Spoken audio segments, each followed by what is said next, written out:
an odd situation, but we're actually going to have to move over to the other series. So maybe we will see that. There we go. This is actually fate. We've brought Jack on. We've teased him just a little bit with this no healer, almost torture at this point. Yeah. But now the team that does potentially have the Discipline Priest will be playing in this series. So now you got to be happy, right? Well, thankfully, I have a purpose. I'm all set for it.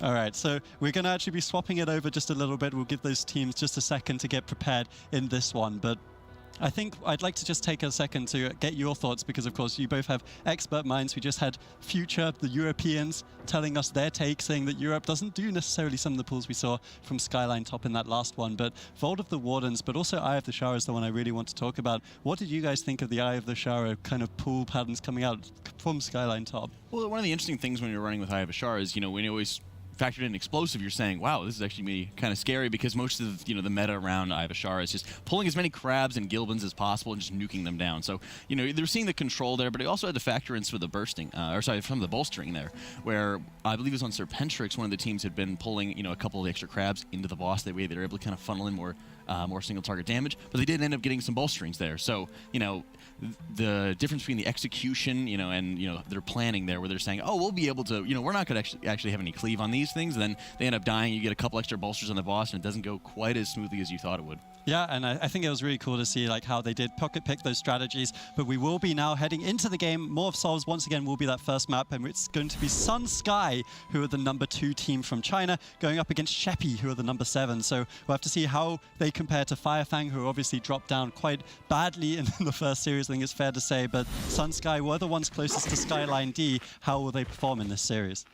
Very excited for this one. Sun and Sky on the left on the smaller screen on your screen right now. SHEPI on the right. We are seeing the Disc Priest coming out for Sun and Sky, and Sours, I'm excited. Yeah, this is good. So we have our first mage of the entire tournament. The Fire Mage is really popular in China. Maybe he's playing Arcane. We'll find out in just a second.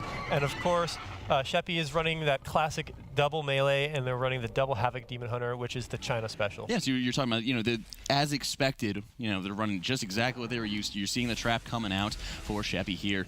Both teams just running around across the bridge, having that, perfect alignment, really.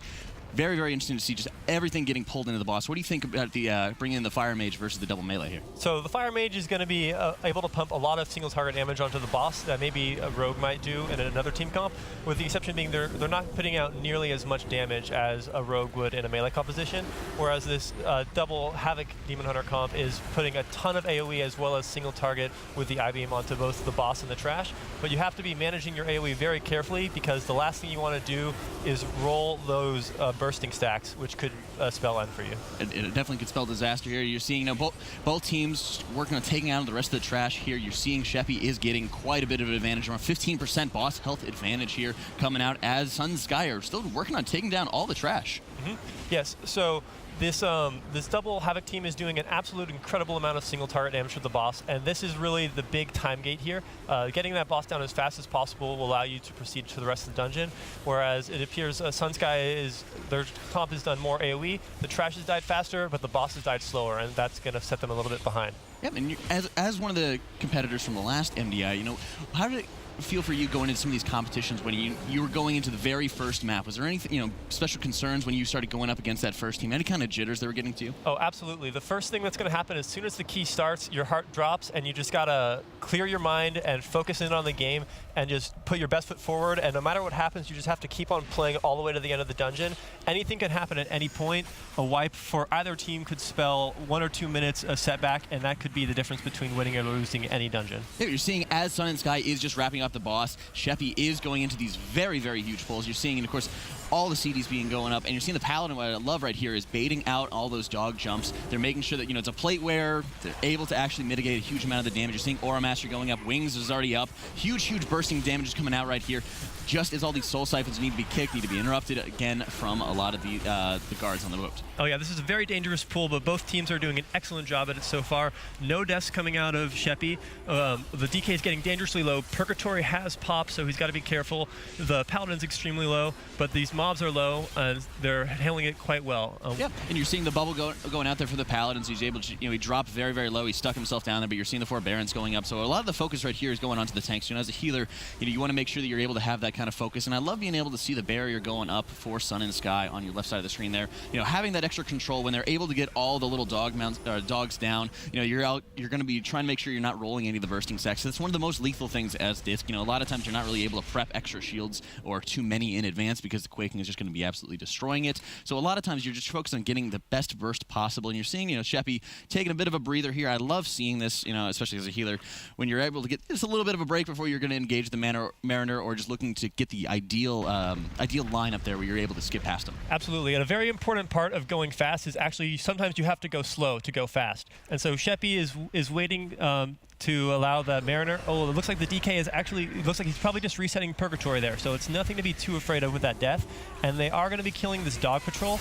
And then you see Sun Sky on the left here has sent the Fire Mage around to pull the trash aside so that the whole team can skip by. And it appears that he died. And the disaster. There's a full team wide looking out from Sun and Sky here on the left side of your screen.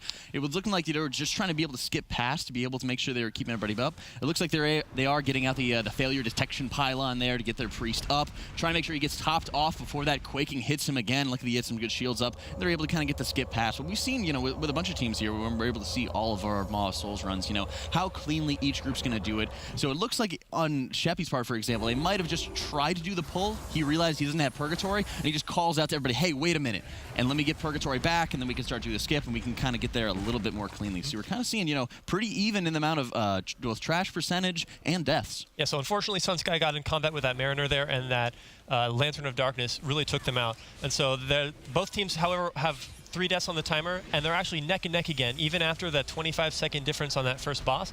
They've caught back up. It appears SHEPI is doing an absolutely massive pull here.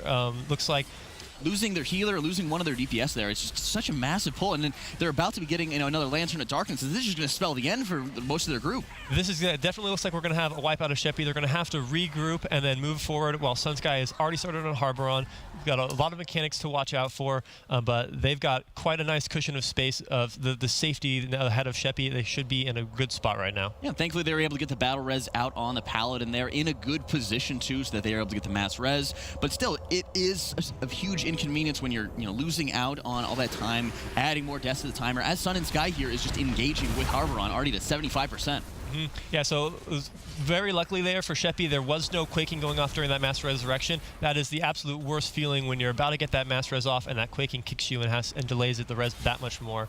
Harboron's going down nice and slow for Team Sun Sky here. The single target damage is, it's not as crazy as we saw from Skyline D with the double rogue comp earlier, but they're doing they're taking the boss down nicely. Everything's looking good. It appears they might be just having a little bit of lag, but we're back now. We're thankfully. Yeah, and it was interesting you brought that up. They did bring the champions up to Harboron, much like Team Skyline did, but they're not having the same kind of synergy with the classes to be able to pump out extra single target damage. So you're kind of seeing that situation where enabling similar strategies, but having different class compositions is going to have you different strengths and weaknesses. Absolutely. So SHEPI is taking a take 2 at the big pool inside of the boat right now.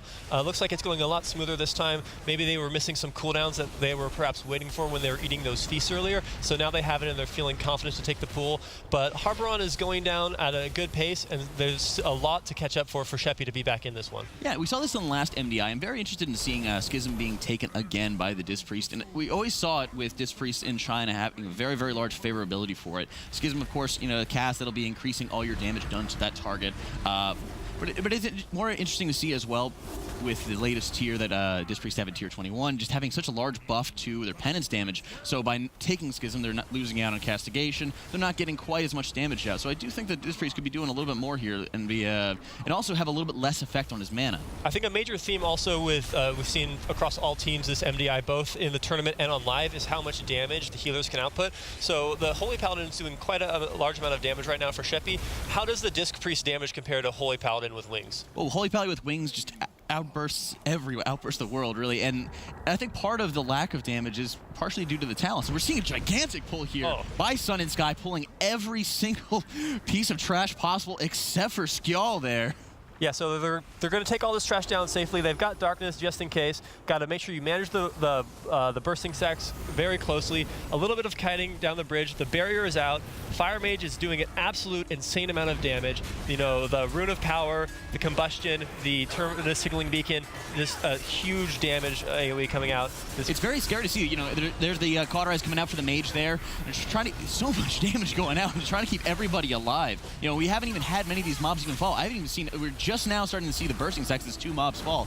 It's be very, very scary. You're seeing the Rapture going out as the Disc Priest, just trying to keep everybody up. And this is what I'm talking about, kind of worsening and worsening with the bursting effect. You're kind of just losing everybody. But if you're able to get enough of the trash down, I guess it will be kind of worth it. Yeah, so it's a very dangerous pool, but the time saved by doing that pool as opposed to by breaking it up into smaller pools is quite significant. So they're still ahead. It's got a couple deaths now, but still less than SHEPI. They're looking good. They're going to move in and kill the mini-boss, and they're going to have this huge cushion.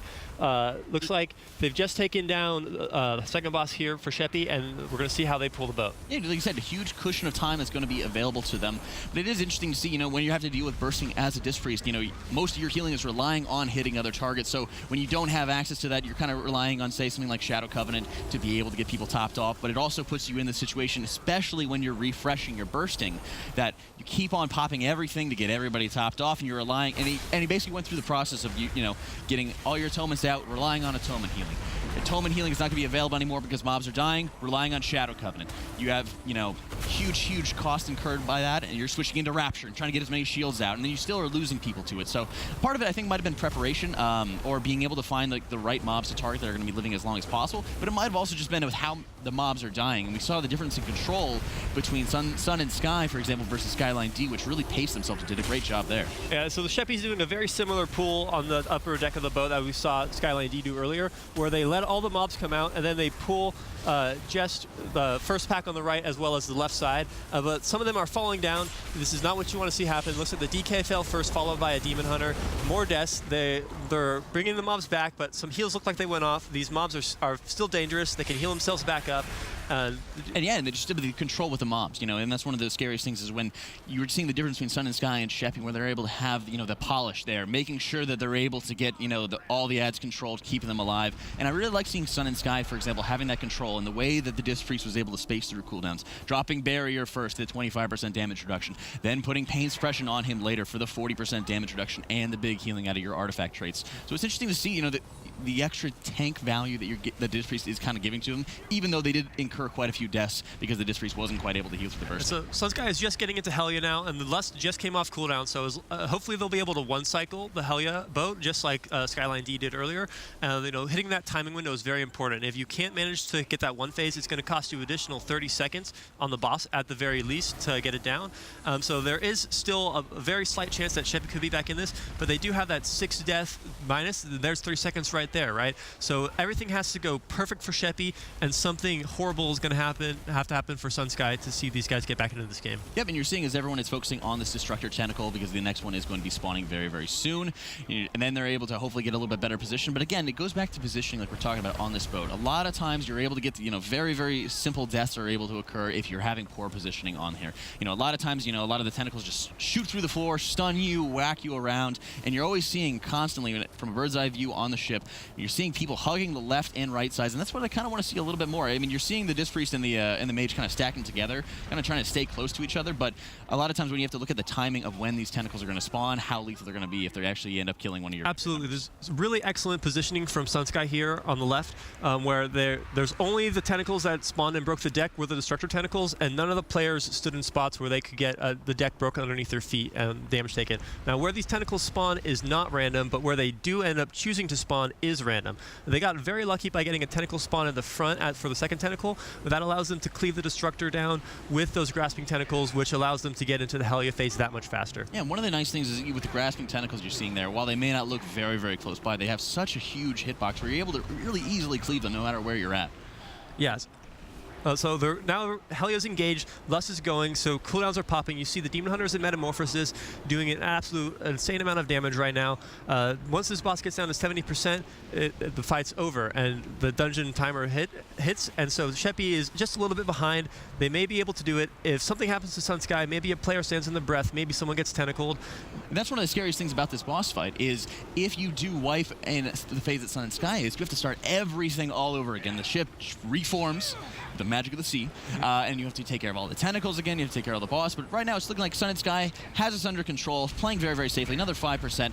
Looks like they might be just a little bit shy before she goes into the submerge phase. Just a little short, it looks like, on getting that one cycle, so they will have the additional 30 seconds before they're able to kill the boss. SHEPI is on their heels, though. They've got, looks like the boss is about to transition. They have killed 6 tentacles, and so Helia's about to be engaged, but they've got to do an absolute insane amount of single target damage to get back into this dungeon and to maybe even clench out a win. Yeah, and what you're seeing, it was kind of interesting comparing the Disc Priest and the Rested Druid here from the last time I was on the Holy Paladin. Sorry, the Rested Druid from the last series when I was doing that, where, you know, the Rested Druid spent all his time just putting up as many hots as possible. With the Disc Priest, you don't quite have that opportunity because if you're going to be using something like Clarity of Will to prep on healing, you know, you can easily get those shields eaten up by, you know, any of the quaking that's going out, any of the little random tertiary damage that's happening. So a lot of times just relying on as pure of atonement healing as possible just to make sure that you're focusing on, you know, getting out what you need. And you're seeing Sun and Sky finishing out the series, the very, very decisive win here. The Helia is down, the fight is over, dungeon has been clenched. Yeah, Sun and Sky with a very clean run in another game where we see different DPS coming out of the China region. I'm really excited to see like who's going to come out of this region and play on this stage, because I'd love the opportunity to talk to these guys, pick their brain a little bit on the strategies that they're coming up with, especially that Discipline Priest you talked about, the strategies, the talent choices coming out of him, but ultimately his team prevailed. That's right, and one of the biggest things was the control and how they were pulling the mobs, where they both had very similar strategies, very, very different compositions ahead of them. So it really shows, you know, the practice, the polish, you know, and even when running with the Disc Priest, when you're running with something that's very much off meta, you know, China's again showing us that it's not necessarily going to be off the meta, it's the practice, the time you're putting in, the coordination. Yeah, so if we deep dive into that dungeon, I think one of the things that really stood out for me is that SHEPI actually had the lead at the very start of that one, and it was because of those double Demon Hunters. Do you think that's something that China's kind of ahead of the game on? Well, it's a question of, would you prefer the double Demon Hunter or the double Windwalker? And if you ask, I believe, any other region, they're going to tell you that double Windwalker is quite scary right now. Whenever you can get away with a Windwalker in a dungeon, they can just do an absolute absurd amount of damage. But the Demon Hunter, the I-beam damage, the single target damage, you get benefit from kicking, you gain some fury. They're also incredibly strong, but the other regions really just love that Windwalker monk. Yeah, and one thing I really wanted to talk about again, because I was a big advocate of the Warrior in the last series. I was told by my analysts that we might not see enough one, but we do see another one coming out in game, or series number 3, coming out of the number 2 seed Sunsky. What did you think of the Arms Warrior in this series? Well, it was interesting talking about, you know, seeing the Warriors when we were on the couch backstage. You know, Sowers was talking so much about YD in the previous series. You know, the strength that the Warriors are able to pump out, and you know, they really just showed their stuff, right? Yeah, so the Chinese Warriors love to play, they like to play Jump Pants, and they play the Increased Colossus Smash Duration, and they play Avatar. And so YD is actually one of the top Fury Warriors in the entire world, but he loves to play this Arms Warrior in dungeons, and he does an absolute monstrous amount of AoE damage. You know, he's one of the best players in the entire world, and you can't underestimate this guy. Yeah, and I was actually having a lot of fun, like, because I mean, similar to the first dungeon where I was watching the Noggin Foggers, watching that Pharaoh Druid try and kill people, we saw here like the leaps and bounds ahead that these Arms Warriors can get to. But we are, of course, 1-0 up in this series. Sunsky with a strong game 1, the number 2 seed from China, looking good. They were not deterred by the stormy seas of Helia and the instance. So you see another good performance, another good time, honestly, but on the Chinese board. China is coming out so strong in this now. It's up to SHEPI. Can they wreak havoc in game 2 to bring it back? This is the MDI China Regional Finals. Join us again after this quick break.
You join us at a tight, or a 1-0 series for Sunsky. My apologies, as they look to put the Knights out for SHEPI in this third series of the day. I am Adrian Healingstad, Archerlock. Joining me on the desk, we have Jack and we have Sowers, once again providing that expert analysis from the North America region. And I mean, it's been quite interesting watching the China region so far. We've seen some different strategies that perhaps we would have seen in the Western side of things, but it's been working. It's been working well.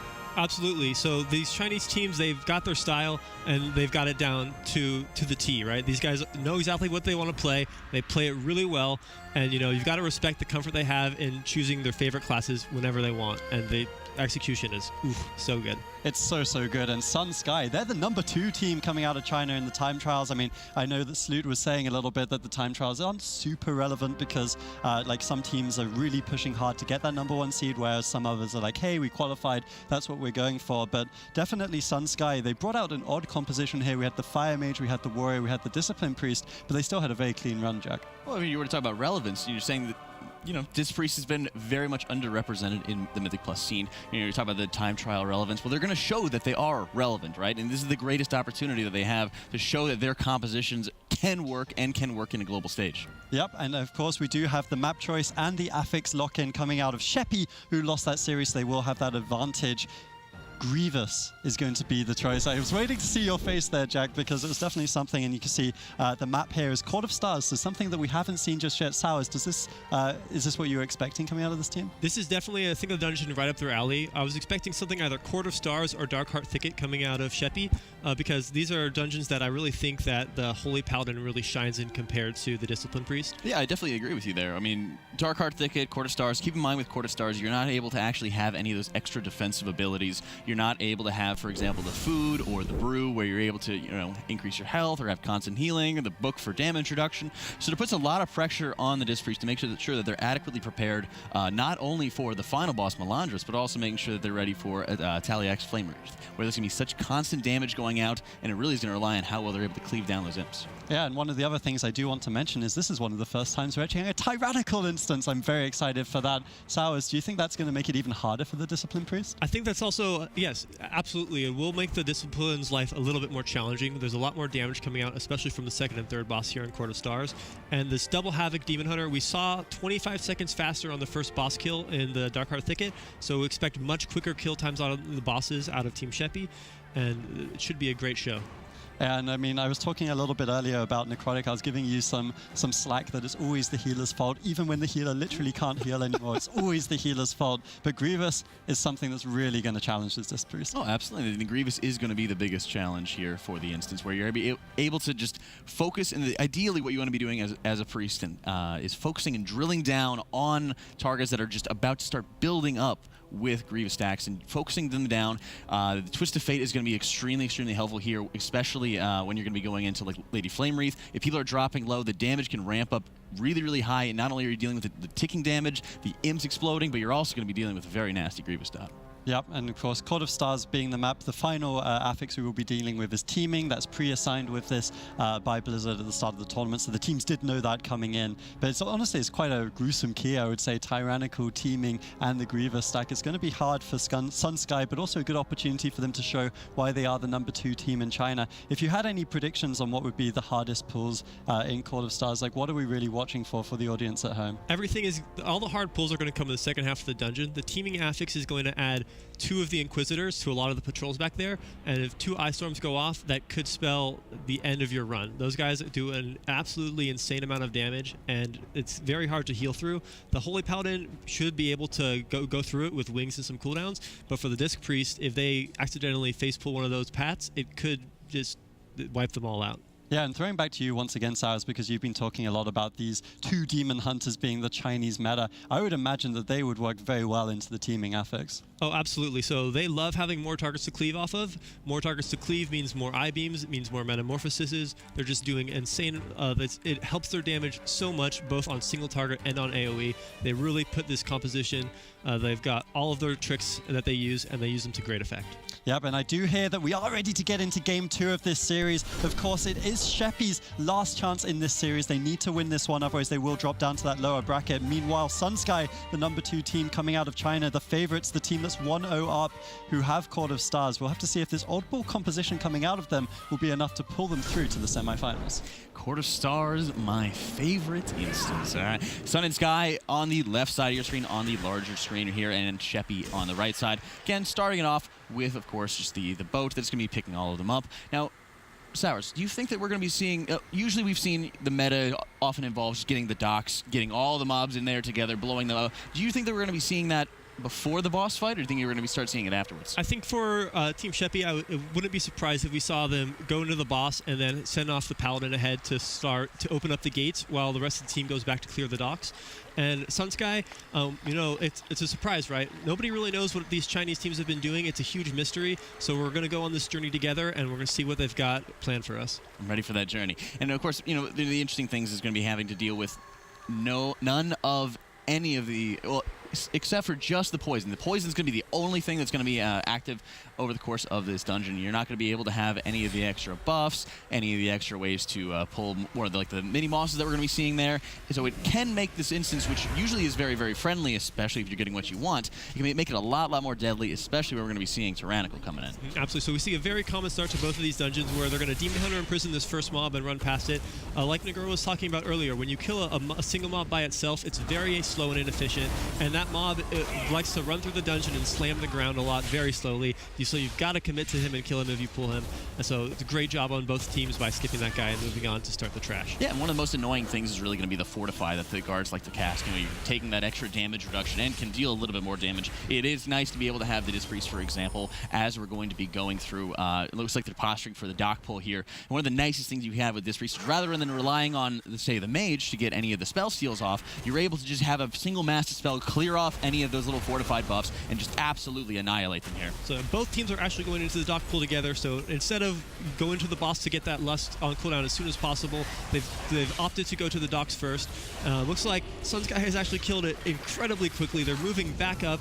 They're probably going to pull some worms now, maybe kill that robot, and SHEPI is right on their heels. Yeah, it looks like they actually didn't even have to worry about lust because thankfully it's just a tyrannical key, so they're able to just absolutely melt things so rapidly here. And great job there just avoiding the construct. There is so much trash in this instance that it will be a little bit easier, a little bit less stressful, of course, for them to work on. But because it is teaming, a lot of the hitboxes are really close, especially when you see the constructs, for example, on the left and on the ones behind them. It can be very deadly. You know, if you're at very deadly to your time when you have to just focus on kicking all of these extra heals and suppressors that are going off. Oh yeah, so this teaming affix in this dungeon really makes the second half quite dangerous. So it's important to get as much kill count as possible here before they go on to kill the first boss and transition into the second half.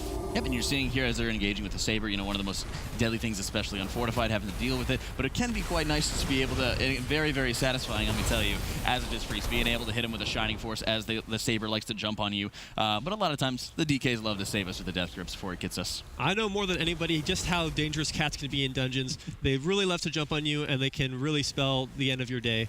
You know, they're very dangerous. Unlike Blackrock Hold, the cats here are not undead, so the DK will not be able to tame them, but they both teams kill them quite nicely. Nobody's been killed by the Saber, and they're moving on to prepare for, it looks like SunSky is killing the last trash. They've pulled all of it, including the robot, so you got to make sure that you keep that robot kicked so he doesn't heal all of the trash around him, and SHEPI is right on their heels. Yeah, and you're seeing the Master Spell coming out there for Sun and Sky just to make sure that they're able to clear off any of the fortified buffs, the 2 fortified buffs, and make them take a lot less damage. Then he's going off and turning off any of the the towers that'll be spawning any of the guards during the boss fight, making sure he's getting the poison, which anybody can, of course, take care of, and basically just posturing for the boss fight.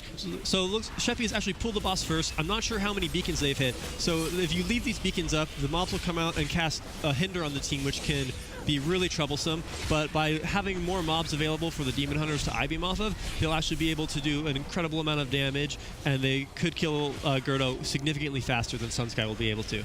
And one of the nice benefits, of course, having the Disc Priest there, Sun and Sky pulling it up, and you're able to get that Master Spell off, instantly clearing off any of those hindrances that Gerdo is going to be putting on the entire group. Nice little extra benefit, and it makes it so that you're not going to have any of your melee, because again, both sides are running double melee comps, you know, so inevitably you might have to be getting into some kind of situation where somebody is going to be dodging a street sweeper right as they're still slowed and jumping around. You can see the Fire Mage is struggling to catch right now. He's used his cooldowns on the previous pack, and so he's a little bit, he's not contributing quite as much as the other classes are here, but that's a very important thing to how you route these dungeons.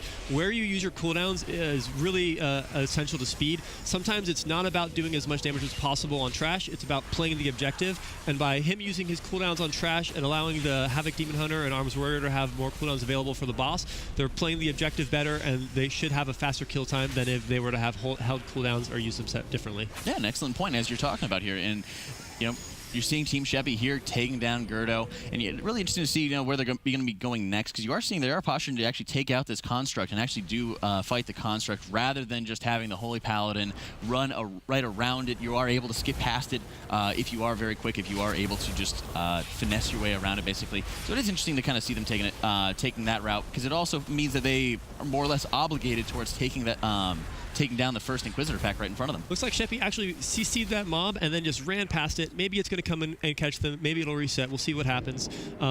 Normally, we see teams just send the healer ahead. And so you can see that Sunsky has actually done that here, where now the healer has gone ahead to open the door, and Sunsky has returned back to the start of the dungeon to clear some more trash, whereas SHEPI has gone through all together as 5, and they're going to be killing this Inquisitor and Impact just on the outside of the door. Yep, you're seeing Team Sun and Sky, of course, just waiting for the doors to be open. The spies will then just kill all those constructs and all those mobs that are around them. And while you're seeing, of course, SHEPI engaging with the Inquisitor mob, thankfully it's, you know, it's a 22, so it's not going to be absolutely deadly. But you do want to see the quick grip coming out there by Team SHEPI, making sure they're interrupting the Eye Storm there, getting the kicks out on the Searing Gazes, really just having the excellent control here. And while it's just one Inquisitor, you really have to watch out for the other 2 packs. Yeah, so luckily there's only one Inquisitor in this first trash pool, and as DK you have a lot of things in your toolkit that allow you to make them a lot less dangerous. You can stun them and you can grip them during Eye Storm, and that will cancel the Ice Storm early, which can save an absolute ton of healing that your healer has to do, and that could potentially kill one of your teammates. Yeah, it's kind of a scary pull coming out here by SHEPI, where they're really, really close to the patrol.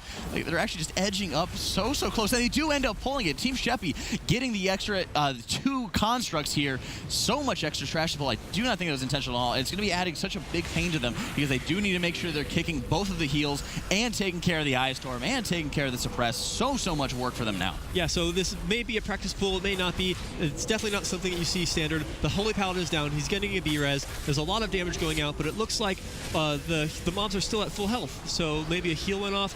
This is why you've got to be careful when you pull robots like this, and there's... Both charging stations just went off for the Paladin. This is just going to be a full wipe. I mean, they recognize once both those charging stations went off, they just can't sustain this. And this is one of the things, is Court of Stars itself is not some big scary instance like we've seen with others, but it's so easy to make these little mistakes. This is absolutely part of the mindset of you got to go slow to go fast, right? They tried to go too fast there. You know, they played with fire and they got burned.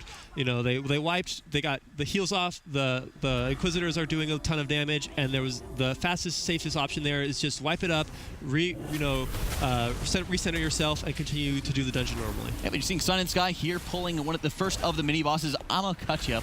You better watch out for her blades. The Whirling Blades will put a very nasty dot bleed onto everybody. They're pulling that with the Inquisitor, and again, this is the control that we're seeing here. This is, we are able to actually take on these ads. We are able to deal with them. It's going to be something that we're going to have control over, and it's so clean the way that they're doing it. They only have 1 death, and that 1 death is just the priest going over, opening up the doors for them, and giving them a lot of space to work with, and that's the biggest thing, having space to work with. Absolutely. It's incredibly efficient to pull Amakutya along with a little bit of extra trash.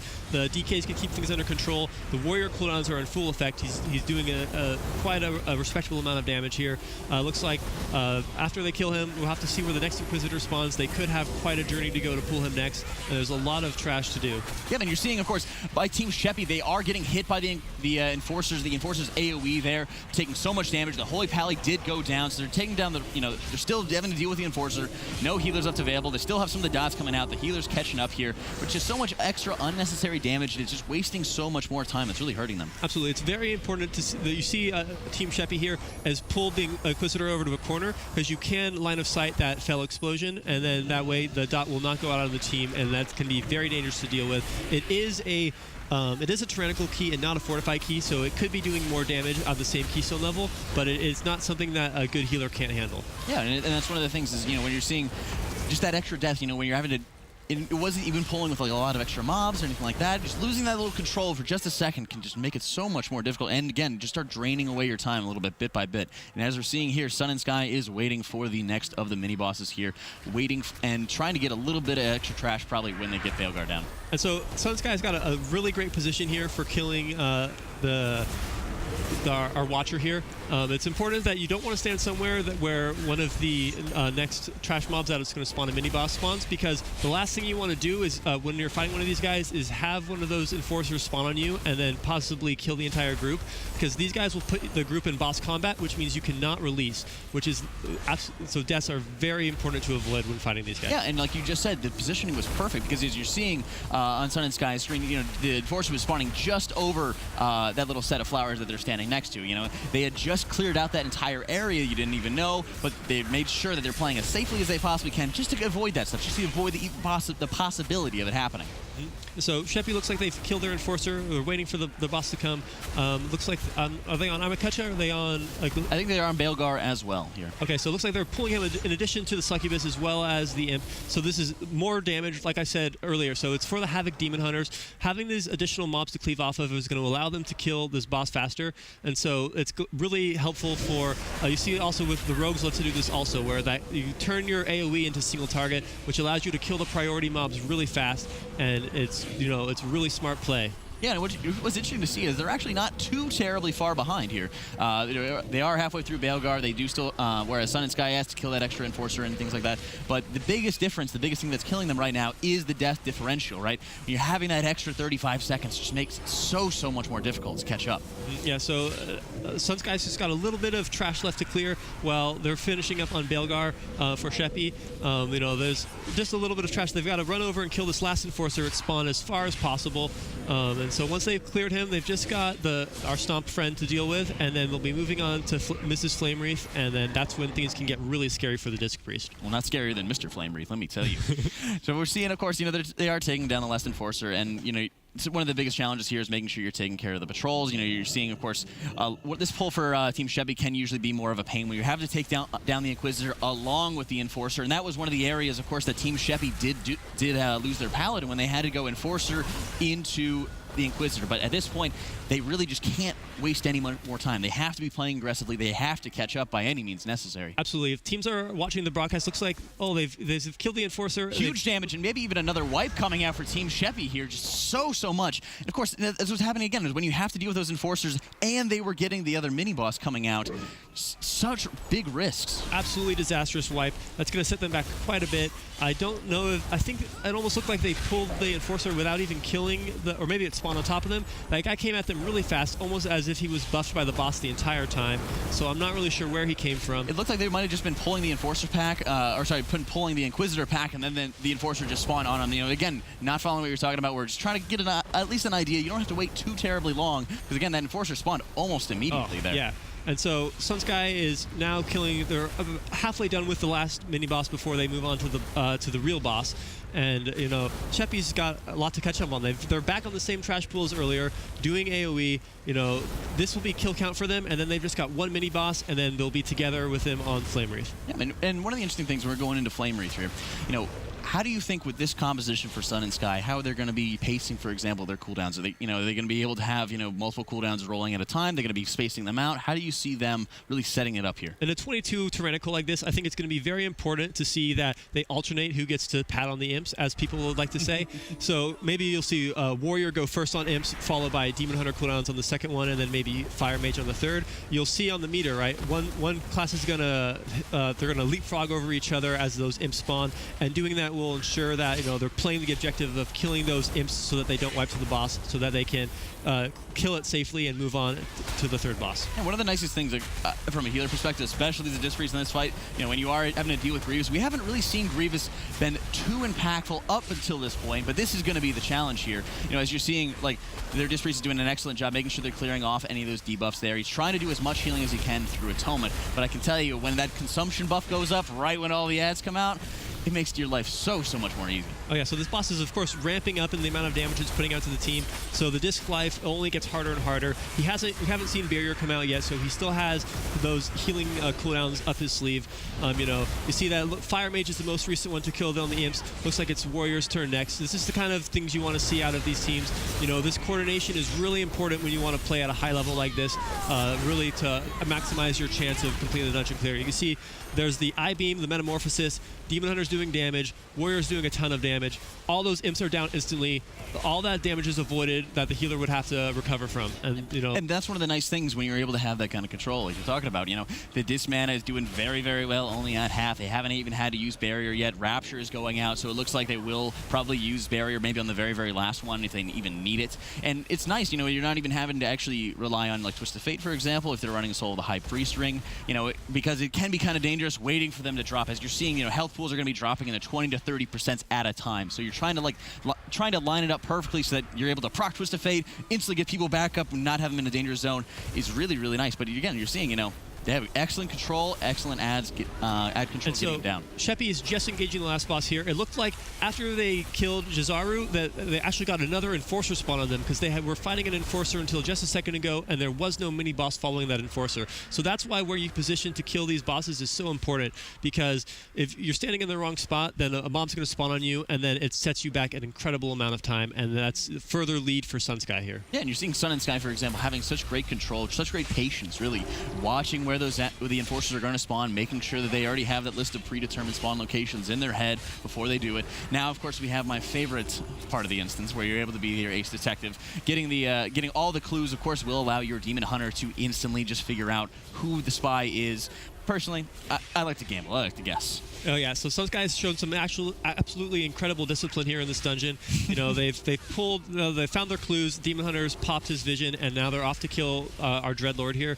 And once that's done, you know, SHEPI's got Flame Wreath on 56%. Do you think that maybe a wipe is like, what's going to be scary for this Disc Priest here going into the last boss? Like, thankfully for the Dreadlord, it's not going to be too terrifying at this point. You know, I mean, something like Raging, for example, might be very scary, where you're going to be able to take advantage of Clarity Will. I am actually quite curious. I haven't seen any Clarity Will cast yet, so he might end up actually running with Shadow Covenant, and I believe he is. So one of the big things for the last boss is, again, going to be your preparation. Ideally, if you're going to be running with something like Sephuz, because the tank is going to be able to run into any of those tornadoes, you're able to dispel them, easily get your Sephuz proc. Every other Piercing Gale or Slicing Maelstrom is going to go out, but you're also on the other ones going to be able to have consumption, so it's going to be a huge help for them. Clarity of Will is actually a great point. Something that is really cool about the Chinese region is they play a lot of talents that no other region plays. People may not have noticed it in previous series, but we did see a Sentinel flying around in a Maw of Souls earlier. That Sentinel Piercing Shot is one of the Chinese favorite build. You know, the Arms Warrior playing the build they play. This is not the kind of arms build that you see coming out of NA Warriors or even EU or even APAC Warriors. You know, they've got their own meta over in China, and they've got it down to the T. You know, these guys, you know, they know what they like to do, they know how they like to play, and they do an incredible job at it. Yeah, and that's going to be one of the greatest things going from this weekend into the future weekends, seeing how they're going to be playing up on the world stage here. You are seeing Sun and Sky, of course, getting the Dreadlord down and moving on to the final boss, right as SHEPI is working on finding out who the spy is here. Absolutely. So they've got the Demon Hunters are very quick. They can jump a lot. They can talk to those 5 guys as soon as possible, and then for a burger order. Oh yeah, absolutely. And so then they'll, kill the mini boss, and then they'll be just behind SHEPI. You know, anything could happen here. This is still anyone's game, but Sunsky has got quite a good. You know, they've got quite a good shot at it. Quite a good lead, and they might be ready to eat crow. Having assuming, for example, that they would have more struggles, for example, on this last boss. I mean, we'll see how well-founded it is. They are having their mage being the only one standing off alone here. Of course, Advisor Melandris will instantly charge the furthest away, or one of the ranged targets, I should say. So we're having everybody stacking up. The Disc Priest is getting in close here, and they're stacking up all of the clone targets, because whenever he lands, he drops a clone. That's going to actually affect the Piercing Gale that's going to come out. So it's going to make it just one little line from the boss to those to those copies of him, to the clones of what you actually have to dodge. It's so nice when you have that consistency there. Yeah, this is something that I absolutely love to see out of teams here on Melandrius, where his charge is always going to go on the furthest target, so you can actually stack all of these guys on top of each other. It makes the fight that much safer. There's a lot less things everywhere to deal with. Look at how clean their platform is. It's so much easier to deal with, and it's excellent. They are actually taking Clarity of Will. I'm glad, very glad to see that. Yeah, they are taking Clarity of Will, which makes it so much easier, because when the Slicing Maelstrom does go out, it's just huge ticking damage. The Disc Priest doesn't quite exactly have all the tools to be able to deal with up front with just raw healing. So instead, they counter it by taking Clarity of Will, stacking up shields in everybody in advance, and then being able to have a bit of a softening, a bit of a smoothing out of the damage patterns there, because they already have a little bit of an advantage. And again, having the DK, giving out 20% leech every other time helps out so much. Absolutely. Yeah. This is a really beautiful play coming out of Sunsky. This is the kind of coordination you expect to see coming out from the second seed of any region. SHEPI is on their heels. They've just got the mini boss to go, while Melandrius is on 50%, but that 12 death deficit is quite large, and the Disc Priest seems to be doing quite a good job. He's on 50% mana.